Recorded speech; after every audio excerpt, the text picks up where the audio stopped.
All right, welcome to the Sweet Talk. Good evening. Today is Thursday, March 12th, 2020, and I am your host, Kim Matina. I am a Google certified trainer, a Google certified educator, gold product expert for the Google for Education team, and a technology teacher. And today I'm very happy to have on the show Dr. Micah Shippee. He is a social studies teacher. And he has so many more credentials. I'm going to let him introduce himself in a minute. But welcome to the show, Micah. Hi, Kim. Thanks for having me. I'm excited to speak with you today. Yeah, I mean, we were trying to catch up a few months ago, and things and life got in the way. So I'm glad that we are connected now. And we have a common friend, Jesse. Shout out Oh, to yeah, Jesse, right? of course. Um, so why don't you tell us a little bit about yourself and, just, tell everybody what you're doing because I know you've been Sure. busy. Sure. Yeah. Well, I wear a few hats. I'm in year number 20, finishing year number 20 as a middle school social studies teacher. So I'm in the classroom. I also have the privilege of serving as the CEO for a company called Ready Learner One.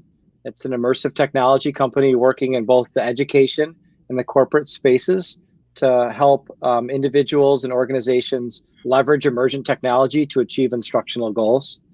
With my K2 hat on, I'm also a Google certified trainer and innovator. I've done some work with the National Geographic team as a teacher and educator. And I also work with the Google Earth for Education team as well, and a whole lot of other things in between. Typically, about once a month, I'm somewhere in North America working with educators who are interested in new strategies for adopting new technologies and better ways to prepare students for their future. Yeah, that is wow, that's a lot. I don't know. It just seems like the more people I talk to, who are educators, they wear all these other hats, and it just grows like you just can't stop. It's like addictive. Sure, you absolutely. know. So yeah, so I'm glad to have you on today. I know we're going to talk about grouping students strategy so that they can acquire, work skills that they're going to need for their future. And like we were talking before, like this is an important topic as well with the crisis that we're all dealing with um, right now in worldwide, basically with the coronavirus. Mhm. Schools closing and different things closing down, and remote learning going on. So like this is a nice generalized topic that Yeah. everyone now can relate to. So why don't you give us a little bit of insight on grouping students? What's your strategy and what are some of the outcomes that you're seeing with your middle school students? Yeah, so for many years, decades now, I guess, I've been grouping students. And up until literally the last 18 months, before that, all of my grouping was done by whoever was in front of me in a class period. So in the class period, I would put pairs together, groups of threes. What I often found in my classroom is as the group got larger, less work was done by individuals, which of course is not good academically, but also we have one or two students who would perhaps have a bigger personality and more interest in their academics, take all the work on. They're So dominant. yeah, they were dominating. So the learning tasks were not evenly distributed by all the students. And I years ago stopped grading group work and would grade students individually on their contributions to a group project. But as the group got larger, Oh, we have some technical difficulties here. Hold on. I think I just lost you. Can you hear me? yes, how am I on now? Yeah, Okay, cool. you got choppy there, and then your audio went out. Oh, So you were sorry. so you were saying that you grouped students academically, Well, but then I you wouldn't grade them that way because they were dominate other students would dominate the work in the group. well, I would heterogeneously group them, but the students who were more concerned about grades would kind of take on all the tasks and do it themselves. So there were students who, even if they wanted to contribute, it wasn't an equitable opportunity. So I made some decisions about group work for many, more recently about downsizing the physical kids in front of me, how big those groups were. So that led to a new project. So last June, or May actually, May of 2019, Google reached out to me and asked if I'd be interested in inviting a film crew into my classroom to show how the new Google Earth creation tools worked. So many of us have been using Google My Maps and Tour Builder and Google Tour Creator, really awesome geo-based tools that have been finding a home increasingly in one place, and that's Google Earth. So the film crew came in, and now I had to decide, how am I going to do this? Am I going to do it with all 125 students? It didn't really seem too manageable. So I selected my 20 broadcast students, because I also, one of my fun jobs that I volunteer to do during the school year is I teach a broadcast team, and we do live morning announcements. Now, live morning announcements with 8th graders, right? So I'm either nuts or brave, or somewhere in between that, perhaps. Both. So this group of students, they were spread out through all my classes, and I brought them together once a day to work on this Google project. And what I was finding is the project was really cool, and I'll put the notes in our Wakelet later on. But it was really neat to have students who normally didn't sit next to each other in class all of a sudden working. And so this disruption in my workflow and in their workflow, centered around my social studies content, is kind of inspiring. I'm like, well, how else can I do this? So I started to think more about what was going on with students and why this was interesting to me. It's got to be more than just a novelty. So I did a little bit of a research dive, because I'm a bit of a geek. And I've written 2 books. My first book is Wanderlust EDU. In that book, I talk about why we adopt new technology and the relationship of technology and innovation in the classroom. And one of the conclusions in the book is how the workforce is shifting. And so what we're finding with the workforce shift is that we're increasingly getting into what's called a gig-based economy, where people work from gig to gig. It sounds like a music industry word. But the idea is that you're an expert in an area, and you contribute to a team that you may or may not see using your expertise, and then you move on to another team still using your expertise. So this kind of, it's interesting, kind of because like short-term work goals for that project. Yes, and the predictions for the future of work globally, because of this effort we call globalization, where people from all over the world are contributing to one project, we're seeing that this workforce is now distributed. So rather than having people sit in an office together or in a conference room together to do work, people are doing work at home and contributing to a team.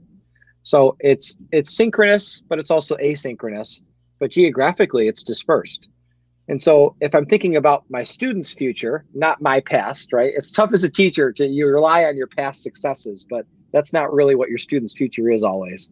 So when I'm thinking about my students' future, is how can I help them get this idea of contributing to a team that isn't physically meeting? So this past fall, I did a project with a local cemetery, where I had my students do a little bit of research about the cemetery, do some geolocation tagging, write some timelines, take some photos, and we were going to contribute to a Google site. So the students had different jobs. So my period 1 class, I gave the job of creating a timeline around one person. My period 3 class had the job of writing a biographical sketch about one person. My period 4 created slideshows from the photos. My period 7 created a short movie about what life was like while a person was alive. And then my last period class, their only job was to serve as project managers. And so all on the same topic, all the same gig, right? Well, there were 20 or 25 different grave sites. And so period 1 has 24 or 25 students. Okay. Right? So throughout the day, everybody was working on their one task around one topic. And at the end of the day, my last period class, their job was to review the work of the day and tag students on what needed to be done the next time they came to class. And they never saw each other. So at the end of it, we put it all together into a Google site. And the Google site represents people who were alive during the history that I teach in class in our local cemetery. So I was hoping that a little community connection would inspire the students as well. We walked to the cemetery. It's a 10 or 15-minute walk. So they all had their own little personal connection with this project, but it was only a piece of a larger whole. So as a teacher, with my period 1 class, I focused on teaching them skills for creating a timeline. Here's a timeline tool, kids. Let's go into this tool and be the experts on creating a timeline only. Then my next class, we worked on writing a paragraph about what would have happened while this person was alive. And I taught them tools for editing. One of my favorite is called HemingwayApp.com. One of my favorite. It's kind of like a Grammarly type thing. And taught them about writing clearly and writing at appropriate grade levels. And then my period 4, they were the slideshow people. So I worked with them on creating good slideshows that could meaningfully communicate a message. And then my period 7, we went into Adobe Spark Video and we created little short videos around a person's time. And then again, the period 9, I taught them about tagging and assigning people to do work through Google Slides. And found that to be a pretty meaningful tool. That's pretty cool, actually. I like that. Well, the project itself, the end project is a typical middle school project. So I'm not going to pretend it's the most amazing website ever created. But the work the students did in the process is what inspired me. I actually wrote down a couple of quotes from the kids afterwards. I surveyed them. So one of them says, the title of the prompt was the thing I learned about this the biggest thing I learned about this type of group work is, and here's how they responded. Biggest thing they learned. You have to rely on all your classmates. If your classmates didn't do the work properly, it affects you because you don't know the answer.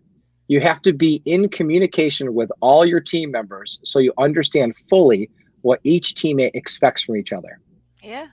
Another one wrote, you rely on your partners a lot, and when they don't do their job like you did yours, it's disappointing and it throws the whole project off. And finally, wow. Isn't this great? I'm impressed. It's very genuine too, very genuine. And well, that's all they are at that age. Yeah. How people can indirectly help you on certain things, creating this chain of other people's work, helping someone else's work to create something special. Wow.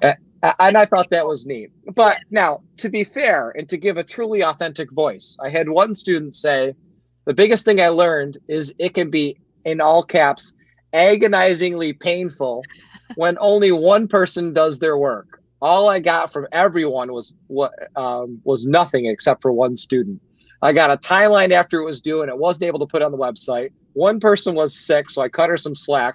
However, I never got wind of any slideshows. I can understand why teachers get so angry when we don't do our work. It is so frustrating and it makes me want to scream. Only one student was turning in their work to me on time and did a nice job.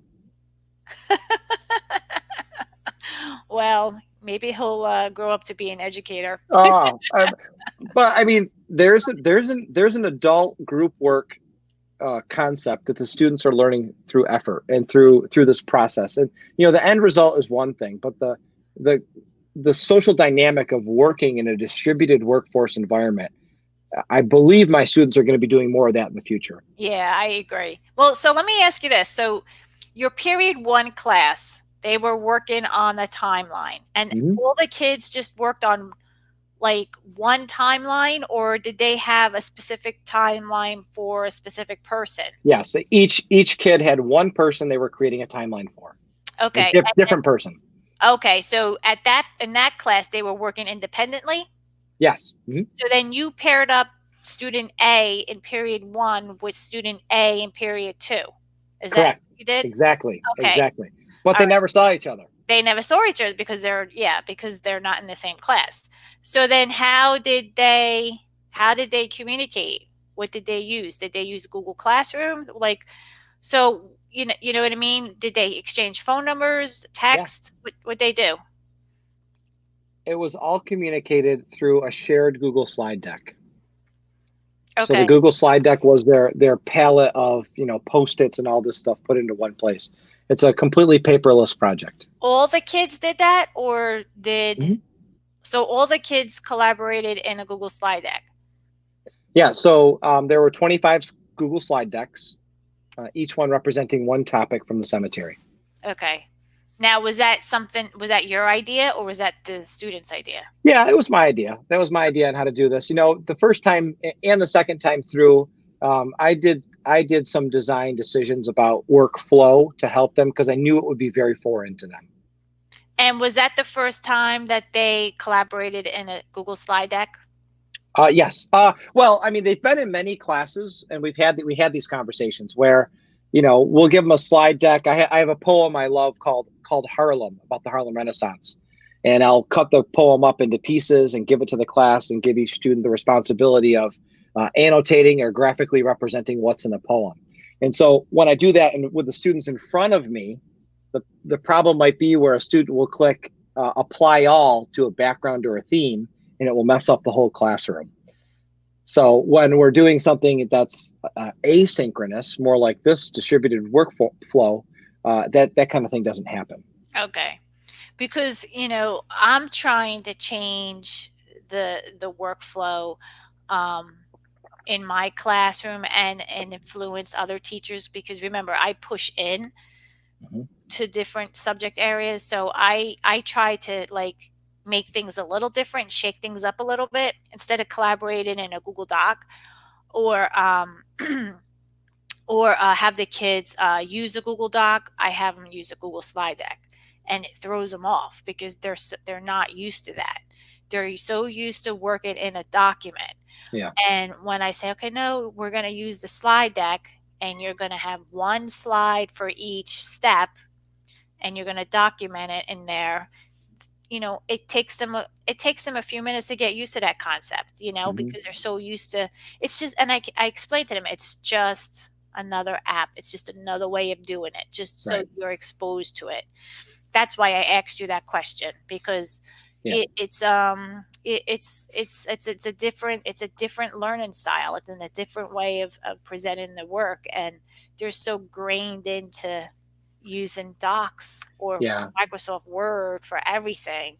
So that's why I asked that question. So that's cool. Oh wow, I really like that. And And so, it's nice uh, that you connected it to the community too. yeah. So, like so it's kind of like a PBL project as well. Mhm. Sure. Yeah. So that was my first full time doing it with all of my 125 students. And how long did that take to do? It was about a week. It was a week worth of work to do. I wouldn't say it was more efficient in getting a job done fast, but that wasn't the point. Right, right. The process to me was the most important thing.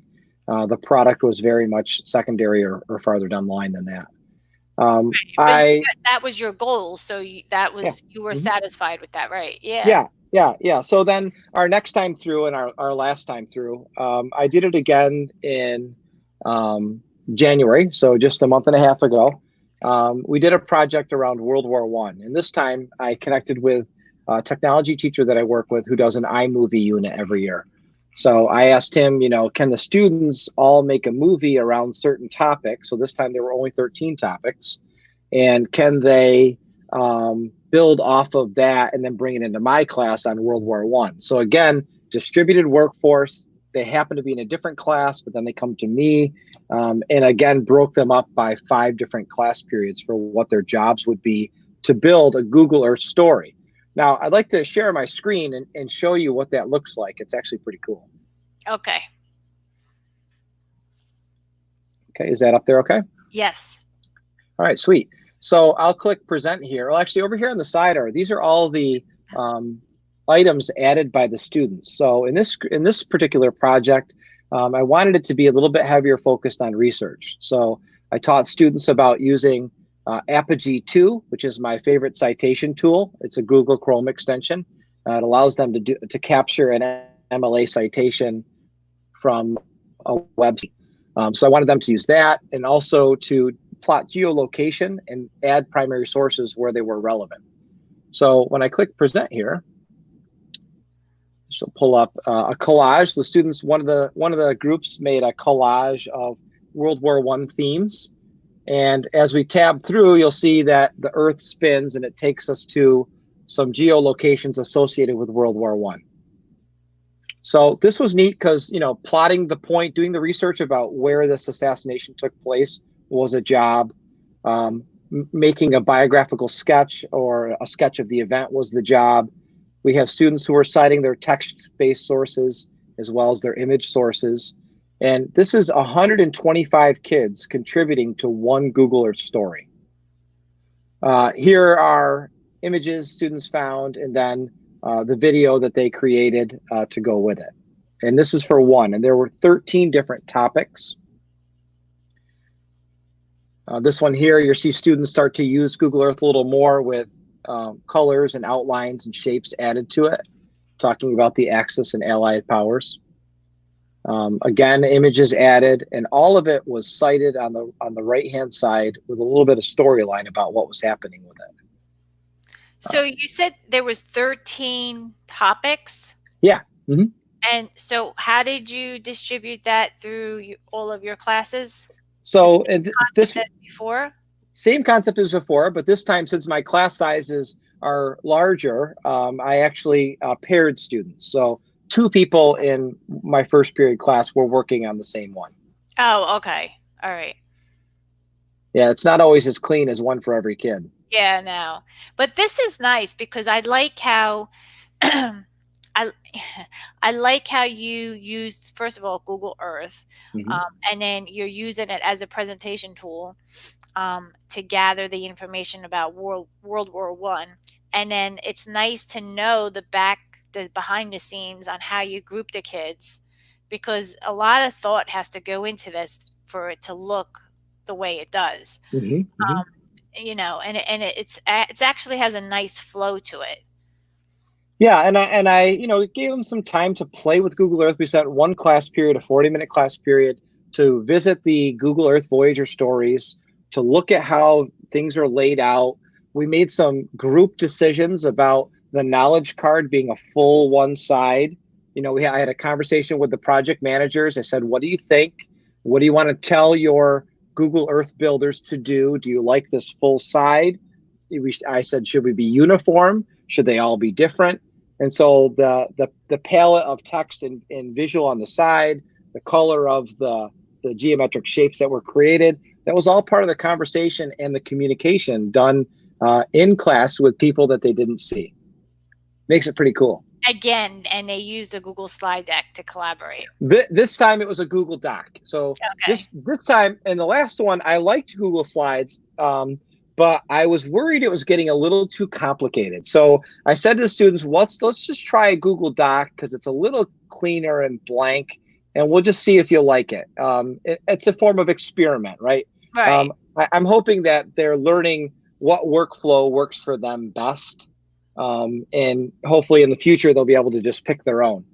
This particular time, I did switch, who the project manager was, which class period. So a different group of students got to play with that concept of being a project manager. Yeah, okay. Yeah, so this was a great project. This one, I'm very excited about how it came out. I think it looks great.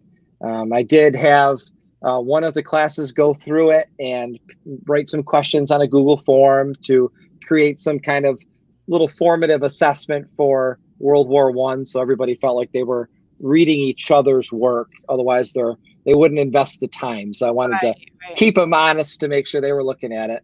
Now, let me ask you this question. So just say you had, so for the last project that you did, you said you had kids doing a timeline. Mm-hmm. And then you had kids doing like a presentation or a movie or whatnot. Did you switch the kids up in the second project so that they were exposed to different yes responsibilities? Okay. Yes, exactly. Yeah, the students who wrote the biographical sketch in the fall, they probably would have killed me if I made them do it again.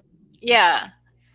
Yeah, because they don't want with more interactive media. So I did alternate, and my project managers, which their number one job was only to communicate, that was a different group this time.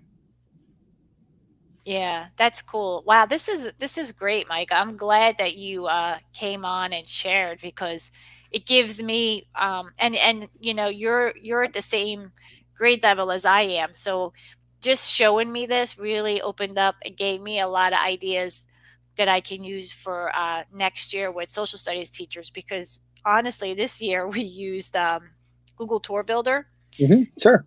with the seventh and eighth grade social studies teachers, and now with the new update with Google Earth, it would have been nice to been able to use that.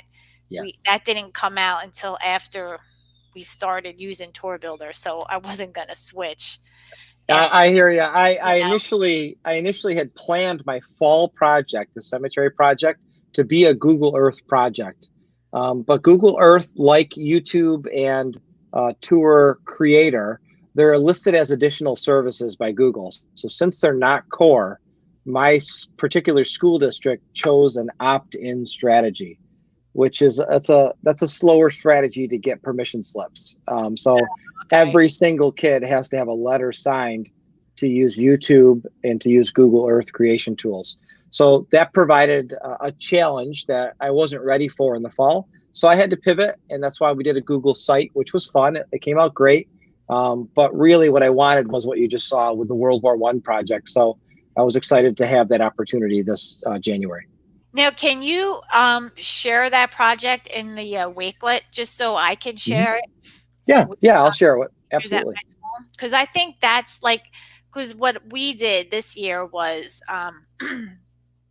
the seventh and eighth grade social studies teachers, they had to create, I called it like a map it out project, Mhm. where they had to, excuse me, they had to find locations in the chapter of their book and document it in a Google slide deck.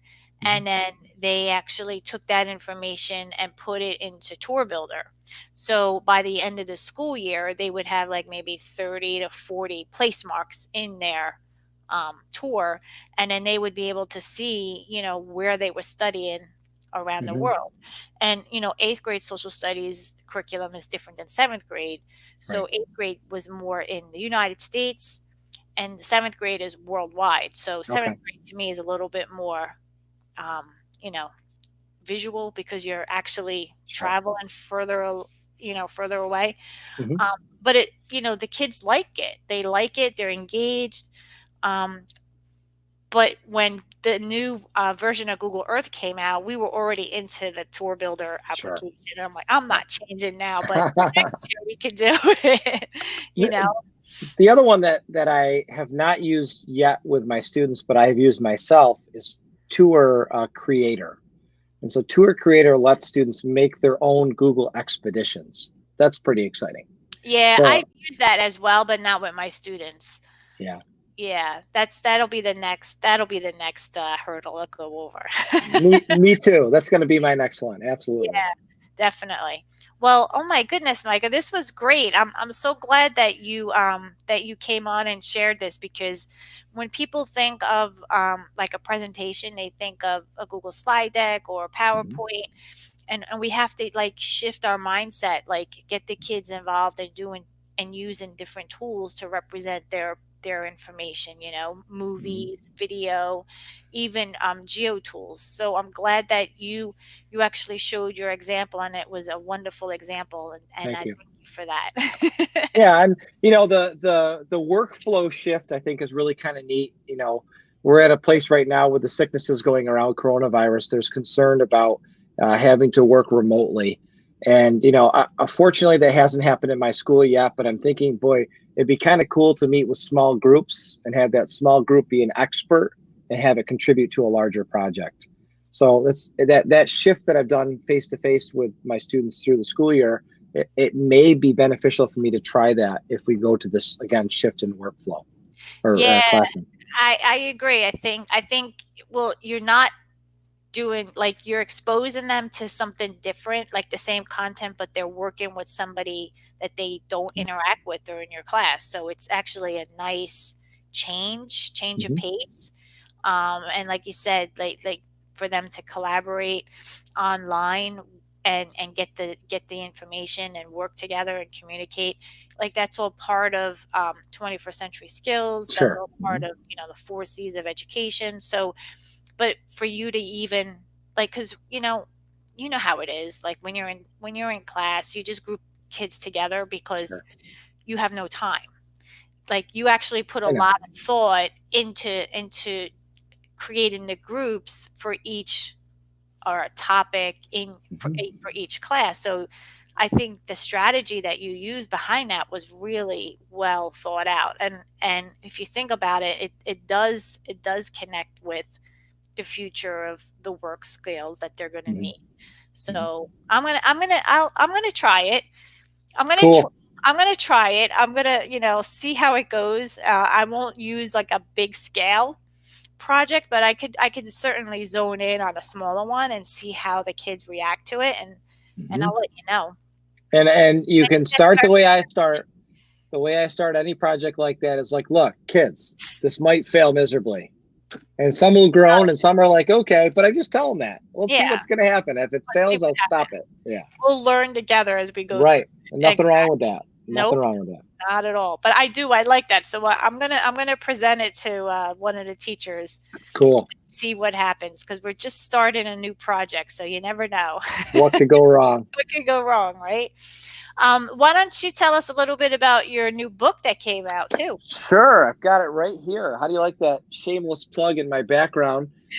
This is Reality Bites. I co authored this with Christine Lyon Bailey and Jesse Lubinsky.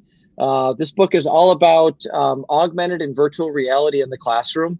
It's full of teacher stories, real practical examples of people who are using these new emergent tools.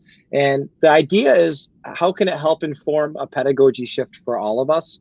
Because using a new tool and relying on the laurels of past successes isn't always going to work. It's the idea that technology amplifies good instruction.